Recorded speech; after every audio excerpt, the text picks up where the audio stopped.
स्वागत है आप सभी का tech study ITI YouTube channel पर। तो एम्प्लॉयबिलिटी स्किल सेकेंड ईयर का जो 418 क्वेश्चंस की सीरीज़ है उसका ये पार्ट 3 है। इससे पहले पार्ट 1 और पार्ट 2 चैनल पर आ चुका है, आपने उसको देख भी लिया होगा। अगर नहीं देखा है, डिस्क्रिप्शन में पार्ट 1 और पार्ट 2 की लिंक है, उसको जाकर जरूर देखिएगा। और ये 418 क्वेश्चंस हम आपके जल्दी ही करवा देंगे। आज आपका ये सुबह आपको एक वीडियो मिल रहा है, शाम तक हम एक वीडियो आपको और दे देंगे इसी सीरीज़ का पार्ट 4। और आपके एग्ज़ाम से पहले 6 तारीख से एग्ज़ाम है एम्प्लॉयबिलिटी स्किल्स के, उसके पहले हमें पूरे क्वेश्चंस आपके करवा देंगे इसी चैनल पर। तो चैनल पे नए हैं तो चैनल को सब्सक्राइब कर लीजिएगा। और वीडियो एंड हमारी मेहनत अगर आपको थोड़ी सी भी पसंद आती है तो वीडियो को लाइक ज़रूर कीजिएगा, क्योंकि आपके लाइक से ही यूट्यूब इस वीडियो को और आगे प्रमोट करेगा, जिससे कि और भी स्टूडेंट्स और भी ट्रेनीज़ को इससे हेल्प मिल पाएगी। तो आइए स्टार्ट करते हैं क्वेश्चन एंड आंसर्स। और हिंदी के लिए ऑलरेडी हम आपसे प्रॉमिस कर चुके हैं कि अभी हिंदी हम नहीं बना पा रहे हैं, क्योंकि ट्रांसलेट करने में और सब करने में थोड़ा सा टाइम ज़्यादा जाता है। बट इंग्लिश को हम आपको हिंदी से भी ज़्यादा बेटर तरीके से समझा देंगे। और जो ग्रामर पोर्शन होता है एक्चुअल में एम्प्लॉयबिलिटी स्किल्स का, वो थोड़ा इंग्लिश में ही आता है। तो आपको इंग्लिश में इतना फेमिलियर होना पड़ेगा। अगर आप ITI कर रहे हैं, टेक्निकल कोर्स है, तो इंग्लिश आपको फेमिलियर होना ही पड़ेगा। थोड़ा सा समझने की कोशिश करिए, हिंदी से ज़्यादा आसान आपको इंग्लिश लगेगी, क्योंकि इंग्लिश में हिंदी में कुछ वर्ड्स बहुत टफ आएंगे, आप उसमें समझ ही नहीं पाएंगे क्या फील करना है। बाकी हिंदी का ट्रांसलेशन चल रहा है, ऑलरेडी हम 2-3 पार्ट का कर चुके हैं, जल्दी उसको भी हम बना देंगे चैनल पे। तो क्वेश्चन नंबर 70 तक हम लोग कर चुके थे, 71 से आज हम लोग स्टार्ट करेंगे। क्वेश्चन नंबर 71 है, देखिए पार्ट 3 में, space the computer every day after use. बहुत इंपॉर्टेंट क्वेश्चन है, आ भी चुका है आपके एग्जाम में, जो 20 से 24 में एग्जाम हुए थे दिसंबर में। Turn on, switch on, turn off या ऑल ऑफ द अबव। तो हमेशा हम यूज के बाद क्या करते हैं कंप्यूटर को?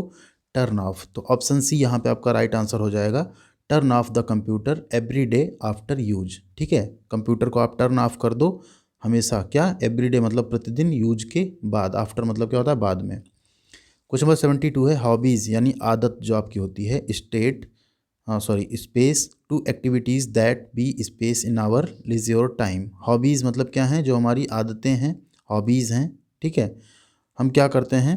टू एक्टिविटीज़, कैसी एक्टिविटीज़ होती हैं? Hobbies refer. ठीक है, hobbies refer to activities that be क्या करते हैं? लीजर, जो हमारा खाली टाइम होता है और सब टाइम होता है, उसमें क्या करते हैं? उनको करते हैं। तो यहाँ पे आ जाएगा hobbies refers to do activities that we do in our leisure time। Question number 73 है, गार्डनिंग मतलब क्या होता है? पेड़ पौधे लगाना। रीडिंग पढ़ना। कलेक्टिंग स्टाम्प्स, स्टाम्प कलेक्ट करना। सिंगिंग यानी गाना गाना। ठीक है, सम एग्जाम्पल्स ऑफ हॉबीज़। तो इनके साथ क्या आएगा? ये इतनी सारी हैं, इनके साथ क्या आएगा? इज तो आएगा नहीं, आर आएगा। Gardening, reading, collecting stamp, singing are some examples of hobbies. ठीक है, तो ऑप्शन डी यहाँ पे आपका राइट आंसर हो जाएगा। अब इसको अगर आप सोचें कि आपको हिंदी में मिल जाए, तो ये क्वेश्चन हिंदी में नहीं मिलेगा, क्योंकि यहाँ इज का मतलब है, वाज का मतलब थे, वेयर थे, ठीक है, या था, आर का है, तो ये आपको इंग्लिश में ही मिलेगा। ठीक है, क्वेश्चन नंबर 74 है, the Jog Falls is the second space waterfall in India. Tallest यानी लंबा, हाईएस्ट यानी ऊंचा, हायर मतलब ऊंचा, टालर मतलब ऊंचा। अब ये अलग अलग डिग्री है इसकी। ठीक है, सुपरलेटिव डिग्री है। ठीक, इस तरह से एक डिग्री होती है ना, हाई, हायर, हाईएस्ट। ठीक, टाल, टालर, टालेस्ट, इस तरह से। तो यहाँ पे क्या होगा? द जॉग फॉल्स क्या है? सेकंड हाईएस्ट वाटरफॉल है इंडिया का, यानी भारत देश का। आपने तो the Jog Falls is the second highest waterfall in India. तो यहाँ पे क्या आ जाएगा आपका? हाईएस्ट। क्वेश्चन नंबर 75 है, the world's space beaches along the bay of Bengal in Tamil Nadu. ठीक है, बे ऑफ बंगाल मतलब जो बंगाल की खाड़ी है। ठीक, द वर्ल्ड्स क्या? बीच, कौन सा? हाईएस्ट, लॉन्गर, लॉन्गेस्ट या हाई। तो बीच अगर है, बीच के केस में क्या होगा? लॉन्गेस्ट होगा, क्योंकि बीच क्या होते हैं? लंबे होंगे, लंबाई में फैले होंगे, ऊंचा नहीं होगा वाटरफॉल की तरह। तो यहाँ क्या हो जाएगा? The world's longest beach is along the bay of Bengal, यानी बंगाल की खाड़ी के अलोंग द, यानी क्या किनारे है? इन तमिलनाडु, तमिलनाडु में। ठीक है, क्वेश्चन नंबर 76 है, one of the 7 space of the modern words is located in Agra in Uttar Pradesh. तो वन ऑफ द 7 क्या है? वांडर, वांडर, वांडर्स या वांडर्स। तो यहाँ पे आपका राइट आंसर है वांडर्स, यानी आश्चर्य। बोलते हैं ना, सातवां अजूबा या सातवां आश्चर्य क्या है? ताजमहल को हम कहते हैं, जो कि कहाँ पर है? आगरा, उत्तर प्रदेश में।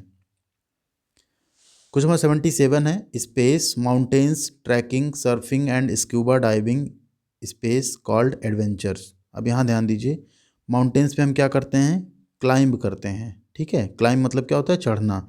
माउंटेन्स पे चढ़ना, ट्रैकिंग करना, सर्फिंग या स्क्यूबा डाइविंग करना, ये सब क्या कहलाती हैं, यहाँ कॉल्ड एडवेंचर्स कहलाते हैं। ठीक है। अब क्या फिल करेंगे यहाँ पे, तो क्लाइंबिंग क्या है, climbing mountains, trekking, surfing and scuba diving. अब कोई एक एक्टिविटी नहीं, देखिए 1 2 3 एंड 4 एक्टिविटी है, तो उसके साथ इज ना आके क्या आएगा, आर आएगा। Diving are called adventures. ठीक है। क्वेश्चन नंबर 78 है, adventures space risks and are space to people who undertake them. अब एडवेंचर्स क्या है, इन्वॉल्व्स, रिस्क है मतलब रिस्क इन्वॉल्व होगा।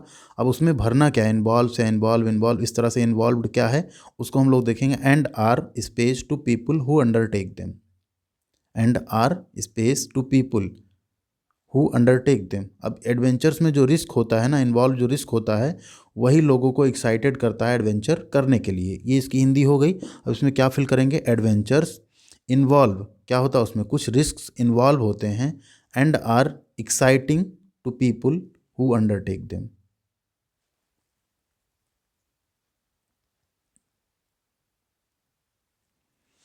क्वेश्चन नंबर 79 है, many people space water sports space surfing scuba diving in the ocean apart from fishing.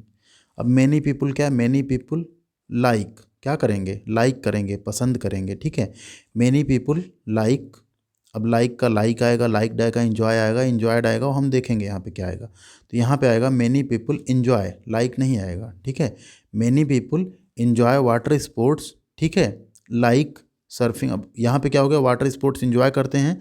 अब उसके examples हो गए, ये क्या हो गए, like surfing scuba diving in the ocean apart from fishing, मतलब उनको फिशिंग से ज़्यादा क्या पसंद रहता है, सर्फिंग स्कूबा डाइविंग ये सब ओशियन में करना, समुद्र में करना ज़्यादा इन्जॉय करते हैं वो। तो many people enjoy water sports like surfing scuba diving in the ocean apart from fishing. Question number 80 है, there space famous mountains space beaches in India. तो यहाँ पे क्या आ जाएगा, देयर आर फेमस माउंटेन्स क्या है, पर्वत, माउंटेन एक नहीं है।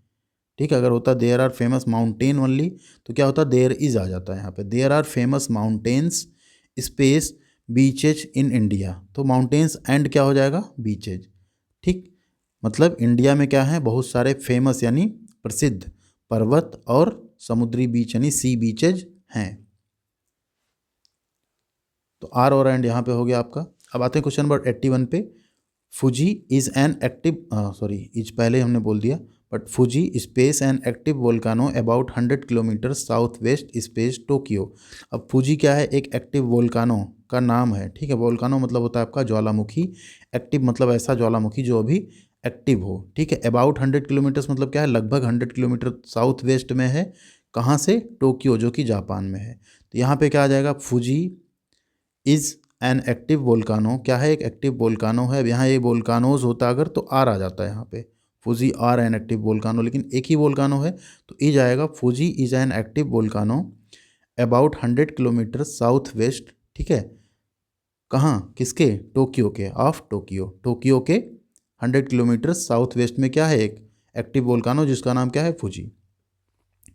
क्वेश्चन नंबर 82 है, the white cliffs of Dover space on the coast line space England. तो जो वाइट क्लिफ ऑफ डोवर है वो कहाँ पर है, इंग्लैंड में ही है। एक जो चाक होता है आपका, इसी का एक को चट्टान टाइप का जो फ्रांस एंड इंग्लैंड से आपको दिखता है, बॉर्डर पे है।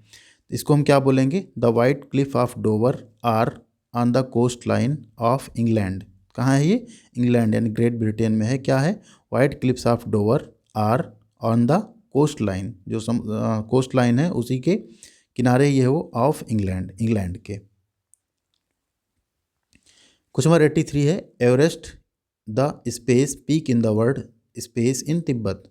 तो एवरेस्ट क्या है, हाईएस्ट पीक है, हम सभी को पता है। ठीक है। पूरी दुनिया का सबसे हाईएस्ट ऊंची चोटी क्या है, एवरेस्ट है।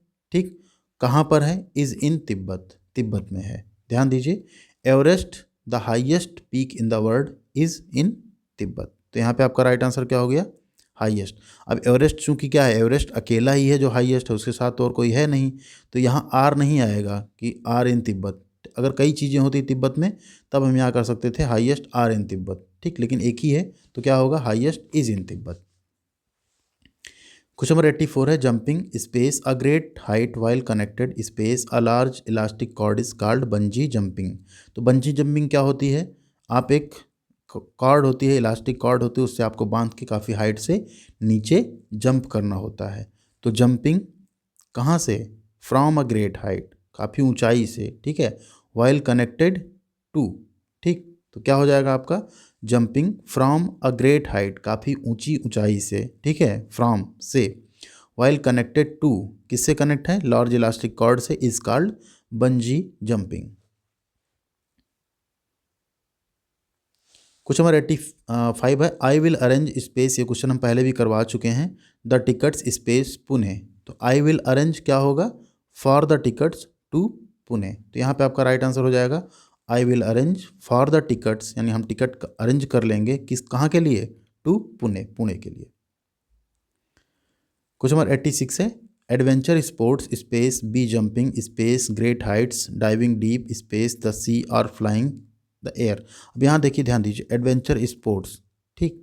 अब जंपिंग हो सकता है, कैन बी जंपिंग, ध्यान दीजिए यहाँ पे कैन बी जंपिंग, कहाँ से जंप करेंगे? फ्रॉम ग्रेट हाइट, इससे पहले आ चुका है, फ्रॉम ग्रेट हाइट्स, ठीक, फिर कॉमा डीप डाइविंग, अब डाइविंग किस में करेंगे? इनटू द सी, ठीक है, or flying in the air. तो यहाँ पे क्या हो गया आपका सही? Adventure sports can be jumping from great heights diving deep into the sea or flying the air, ठीक है। तो इस तरह से आप यहाँ फिल कर देंगे तो ये आपका सही आंसर हो जाएगा। अब आते हैं क्वेश्चन नंबर 87 पे, देखिए space employees to ask questions space a team atmosphere. Space employee to ask question, employee को क्या करना है? हमको इनकरेज करना है क्वेश्चन पूछने के लिए, प्रश्न पूछने के लिए, जिससे कि उनका नॉलेज बढ़े, ठीक। फिर क्या है यहाँ पे? आ टीम एटमॉस्फेयर, एक टीम एटमॉस्फेयर आपको क्या करना होगा? डेवलप करना होगा, बनाना होगा, ठीक है। तो राइट आंसर क्या हो जाएगा? Encourage employees to ask question, encourage मतलब उनको उत्साहित करना, ठीक है, प्रोत्साहित करना क्वेश्चन पूछने के लिए। देन आगे क्या है? डेवलप अ टीम एटमॉस्फेयर, एक टीम एटमॉस्फेयर हमको डेवलप करना चाहिए, जिससे कि हमारा काम बहुत आसानी से होता है अगर हम कोई काम टीम में करते हैं तो। अब क्वेश्चन नंबर 88 है, देखिए rearrange the jumbled words to identify the correct question. ये भी पहले हम करवा चुके हैं आपका क्वेश्चन, जो हमने मॉडल पेपर्स दिए थे 6, उसमें क्वेश्चन आया था two process communication way is a. इसी को आपको क्या करना है? अरेंज करना है। तो a two process is way communication गलत है, communication is a two way process. जो कम्युनिकेशन होता है, संचार होता है, क्या होता है? टू वे प्रोसेस होता है, यानी दोनों तरफ से अगर प्रॉपर कम्युनिकेशन होता है तभी वो कम्युनिकेशन कंप्लीट माना जाता है। आपने कुछ बोला, सामने वाले ने कुछ समझा, फिर उसने उस पर रिप्लाई या फीडबैक दिया, तब हम मानते हैं कि ये कंप्लीट हुआ। तो कैसा प्रोसेस हुआ ये? Two way process. ये सेंटेंस भी यहाँ पे सही है, communication is a two way process. Question number 89 है space the people's body language and how they space when they talk over the phone, ठीक। ऑब्जर्व क्या आएगा पहले? ऑब्जर्व पीपुल्स बॉडी लैंग्वेज, लोगों को क्या करना है? जो बॉडी लैंग्वेज है उसको ऑब्जर्व करना है, प्रेक्षण करना है उसका। एंड हाउ दे, ठीक है, speak when they talk over the phone. तो यहाँ क्या आ जाएगा आपका? ऑब्जर्व पीपल्स बॉडी लैंग्वेज, आप लोगों की बॉडी लैंग्वेज को ऑब्जर्व करिए। And how they speak when they talk over the phone, और वो फ़ोन पे बात कर रहे हों तो किस तरह से स्पीक करते हैं, ये चीज़ें आपको ऑब्जर्व करनी है, ठीक। दो चीज़ें, क्या? एक बॉडी लैंग्वेज और एक फ़ोन पे बात करते टाइम कैसे वो बोल रहे हैं। क्वेश्चन नंबर 90 है every time you space an email try to space something from it. Every time you क्या? सेंड, मेल क्या करेंगे? या तो आप सेंड करेंगे या तो सी करेंगे, यानी रीड करेंगे, देखेंगे, ठीक है। तो उससे क्या करना है आपको? ट्राई टू लर्न समथिंग, उससे कुछ सीखना है। तो यहाँ पे क्या आएगा? एवरी टाइम यू सी, आप एवरी टाइम जब आप कोई मेल देखें, an email, then try to learn something from it, तब उससे आप कुछ सीखने की कोशिश करें, ट्राई करें। क्वेश्चन नंबर 91 है स्पेस फिजेट, फिजेट मतलब होता है उबना, ठीक है, बोर होना। Space and smile space compose. अब यहाँ 3 सेंटेंस है, देखिए। तो पहले क्या आएगा? उबना आपको है नहीं कहीं पे, अगर आपको बोर हो रहे हैं, कहीं उब रहे हैं तो गलत बात है। देन क्या आएगा? डोंट फिजेट, ठीक। फिर क्या है? एंड स्माइल, क्या होगा? रिलैक्स एंड स्माइल, बोर मत होइए, रिलैक्स कीजिए, देन मुस्कुराइए, स्माइल कीजिए। एंड क्या? कंपोज्ड मतलब क्या होता है? Stay composed. तो क्या आ जाएगा यहाँ पे? डोंट फिजेट, ऊबिए मत, रिलैक्स एंड स्माइल, रिलैक्स कीजिए, रेस्ट कीजिए थोड़ा सा एंड स्माइल, मुस्कुराइए। देन फिर क्या है, स्टे कंपोज्ड, जो भी आप टास्क जिस पे हो रहे हैं उस पर कंपोज रहिए, कंसंट्रेटेड रहिए। क्वेश्चन 192 है, there are many dos and don'ts to be space while preparing for attending an, ठीक।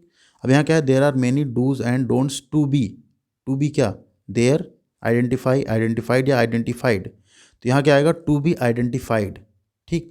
बहुत सारे डूज यानी क्या करना है क्या नहीं करना है को हमें आइडेंटिफाई करना होगा, पहचानना होगा, वाइल प्रिपेयरिंग फॉर या अटेंडिंग एन क्या, इंटरव्यू। तो यहाँ पे क्या आ जाएगा आपका, there are many dos and don'ts to be identified, उन्हें पहचानना होगा हमें, किसके लिए, जब हम इंटरव्यू के लिए प्रिपेयर हो रहे हो या अटेंड कर रहे हों तब।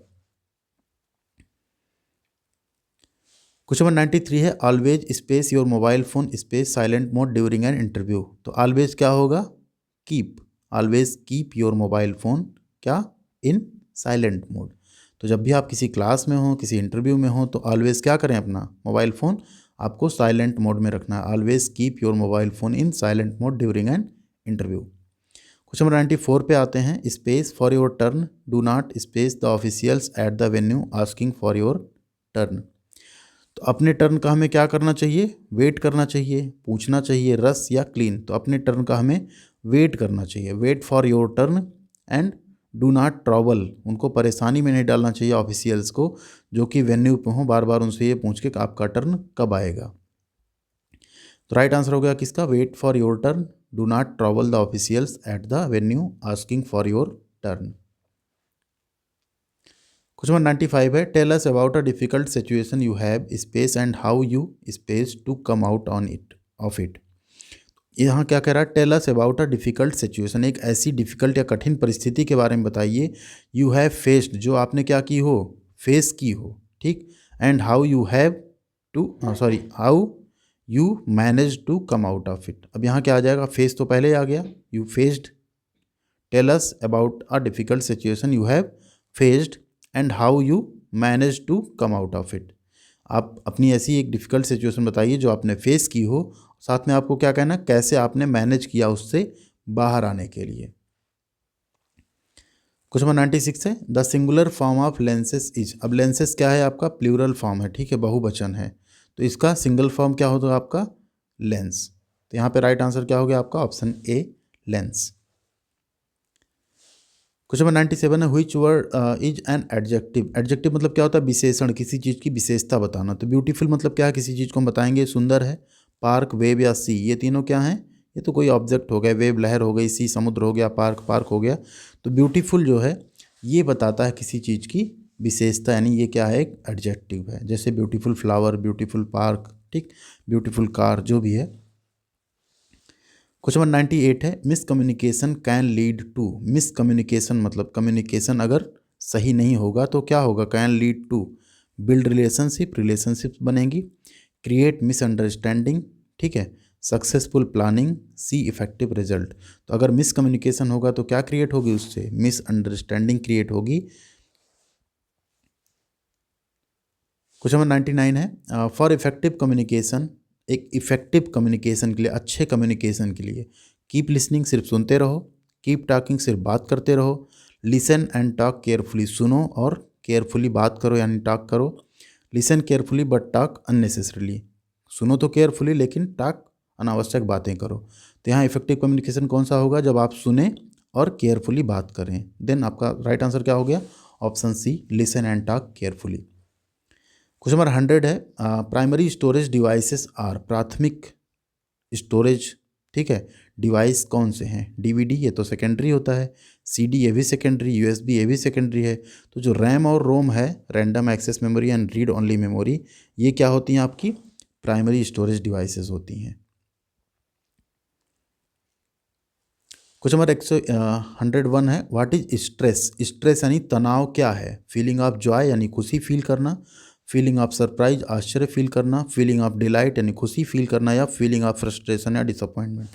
तो स्ट्रेस यानी तनाव क्या होता है, जब आप फ्रस्ट्रेट रहें और डिसअपॉइंटेड रहें, उसी को हम बोलते हैं तनाव में आदमी रहता है या स्ट्रेस में रहता है। तो feeling of frustration and disappointment is the right answer. Question number 102 है, how many days does it take to form a habit. कितने दिन लग जाते हैं एक हैबिट फॉर्म करने में, 10 डेज, 11 डेज, 15 डेज या 21 डेज। तो यहाँ पे आपका राइट आंसर है 21 डेज। 21 दिन तक अगर आप कोई चीज़ करते रहते हैं तो वो आपकी आदत बन जाती हो, चाहे कोई अच्छी चीज़ हो चाहे वो कोई बुरी चीज़ हो। कोटा फैक्ट्री अगर आपने वेब सीरीज़ देखी होगी जो यूट्यूब पे है भी, तो उसमें आपने देखा होगा। अब आते हैं क्वेश्चन नंबर 103 पे। 103 पे, factories act was introduced in. Factories act जो है, कंपनी एक्ट जो है, वो कब इंट्रोड्यूस किया गया, कब आया? 1948 में, 1956 में, 1949 में या 1980 में? तो 1948 में फैक्ट्रीज एक्ट को इंट्रोड्यूस किया गया था अपने इंडिया में। क्वेश्चन नंबर 104 है, वेजेज आर पेड। वेजेज मतलब जो आपकी सैलरी होती है, वेज होता है, वेतन होता है, वो पेड डेली पे किए जाते हैं, मंथली पे किए जाते हैं, क्वार्टरली या ईयरली? तो वेजेज यानी आपका वेतन जो होता है वो आपको मंथली पे किया जाता है। ऑप्शन बी मंथली यहाँ पे राइट आंसर है। क्वेश्चन नंबर 105 है, when a worker contributes to bring the best output by using the available resources the worker is. एक वर्कर है, contributes to bring the best output, वो contribute करता है क्या करने में? बेस्ट आउटपुट लाने में, by using the available resource. जो भी आपके पास अवेलेबल रिसोर्स, अवेलेबल चीज़ें हैं, उसी से वो सबसे ज़्यादा बेस्ट आउटपुट देता है। तो वर्कर है, द वर्कर इज़ क्या है? प्रोडक्टिव है, इफेक्टिव है, रिलायबल है या सेल्फिश है? प्रोडक्टिव मतलब क्या है? उत्पादक है। इफेक्टिव क्या है? प्रभावी है। रिलायबल है या सेल्फिश यानी क्या बोलेंगे सेल्फिश को हिंदी में? स्वार्थी है। ठीक है, तो यहाँ पे आपका राइट आंसर हो जाएगा ऑप्शन ए प्रोडक्टिव, यानी कि क्या है वो? उत्पादक है। वर्कर एक आपका अच्छा प्रोडक्टिव वर्कर है। तो वीडियो ये 105 क्वेश्चन हो गए आपके। अब जो बचे हुए क्वेश्चन है 418 में से अगर आप 105 माइनस कर देंगे तो कितने क्वेश्चन बचेंगे? 313 क्वेश्चन आपके बचेंगे। अब इस 313 में आगे वाले जो पार्ट्स आएंगे, आज शाम को आपको एक पार्ट मिल जाएगा इसका 35 का, उसमें हम 40 क्वेश्चन रखेंगे अप्रॉक्स। फिर कल मॉर्निंग में भी आपको एक मिल जाएगा। इस तरह से आपका हमें कोशिश करेंगे 4 या 5 तारीख की मॉर्निंग तक आपका ये सारा 418 क्वेश्चन कवर हो जाएगा। तो वीडियो अगर थोड़ी सी पसंद आई तो लाइक ज़रूर कीजिएगा, दोस्तों के साथ भी शेयर कीजिएगा, और चैनल पे अभी तक सब्सक्राइब बटन नहीं हिट किया तो सब्सक्राइब बटन हिट कर दीजिए। आपको इस पर रेगुलर स्टडी की वीडियोज़, ITI के अपडेट्स, ITI की जॉब्स की अपडेट, ITI के अप्रेंटिसशिप की अपडेट, और भी जो भी आपके लिए रिलेवेंट इन्फॉर्मेशन होगी हम इस चैनल पे रेगुलर बेसिस पे आपको देते रहेंगे। Thank you very much.